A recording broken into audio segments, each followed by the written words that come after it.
Hey, what's up, y'all? This is Caden with Black Finance, where we're all about giving you tips and tricks to help you pay off debt and build wealth. And so today we're going to talk about some of the best, or I should say, the two best strategies that I've really heard about to pay off debt right after this. I'm living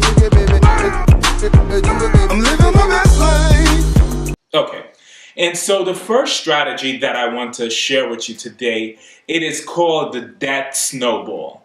The debt snowball is a widely used method for paying off debt. And so what this strategy entails of, first you put your debt from highest to lowest, and that's a balance. So say, for example, your mom has 3 credit cards, and let's say, for example, your mom's name is Florence. And so Florence has 3 credit cards and her balance are $500, that's her highest balance. Another one of her credit cards has $200, that's her second highest balance. And her lowest balance credit card has $100. And she has $100 extra each month to pay off debt. And so what you would advise your mom Florence to do is first determine the minimum balance on each of those credit cards. So the $500 credit cards, you have to pay $50 to not incur any late fee or additional charges. The $200 credit card, you have to pay $20 as your minimum payment. And the $100 credit card, you have to pay $10 as your minimum payment. So you now know your minimum payments and you know which one is your highest to lowest, and you arrange it in that fashion. And so the debt snowball is to pay off that $100, the lowest one, first. And so you will take $50 out of your $100 available fund to pay off the debt and pay that towards your $500 credit card. That's the minimum payment. Then you will take $20 and pay it to the $200 credit card. That's your second highest, and you're also the minimum payment on that card.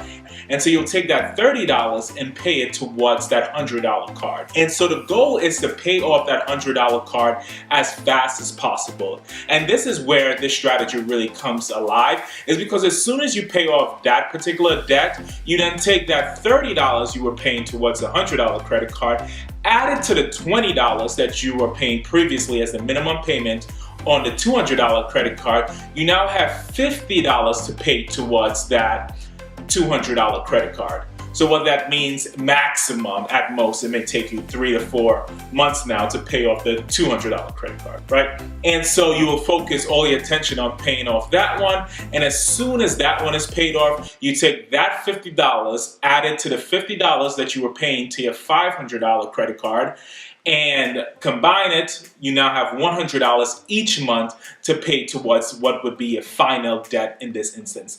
And that's why it's kind of called a debt snowball, is because the debt snowballs down the ladder each time. And so you're able to build the amount that you're able to pay towards your debts. Cool, isn't it? It's a very effective method. The second method that I would like to share to you today is the debt avalanche. And so it's a similar concept, but it's a little different.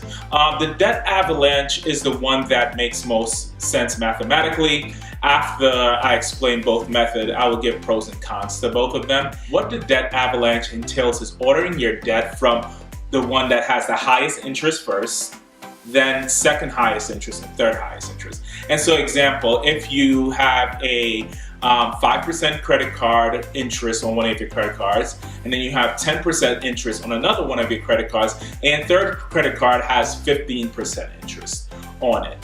And so you will say that I'm going to pay off the one with 15% interest first, because if I can get that knocked out first, then that will save me interest in the long run. And then you will move over to the one with 10% and the one with 5% last. And just like the debt snowball, you want to take whatever you were paying to your highest interest loan. And so that may be the one with the highest balance, let's say the $500 one, or it might very well be a $200 loan had the 15% interest on it. So it really doesn't matter what the balance is on the amount.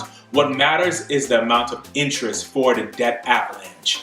And so you add those together and you continue to play it off. And one of the reasons it's considered an avalanche, because let's say if it's your $500 debt, you were paying $50 towards that. And so now that whole $50 goes towards that $200 loan. And so that's $70 right there. And so that's how the debt avalanche works.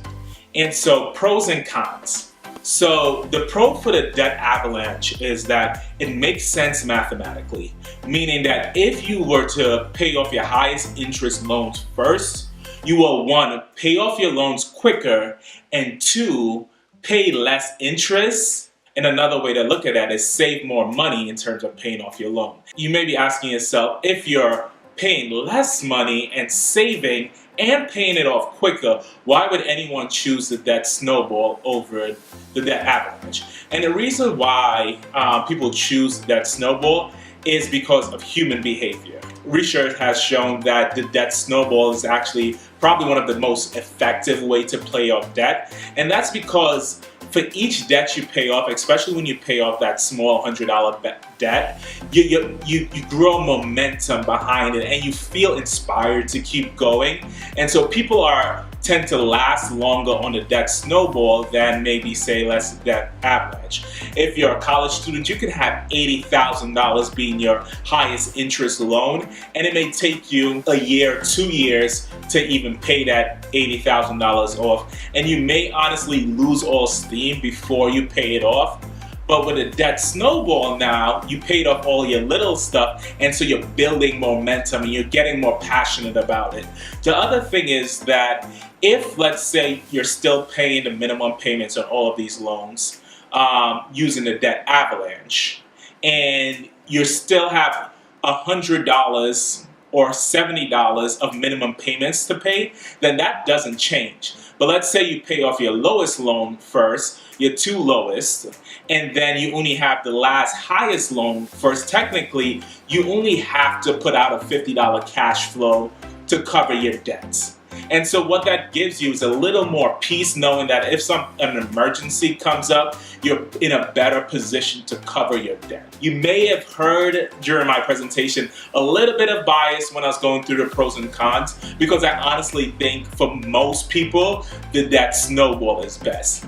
Now, if you are super disciplined to the point that you probably wouldn't even be in debt in the first place, unless those debt is college loans or something like that, maybe a house loan, then you should probably do the debt avalanche.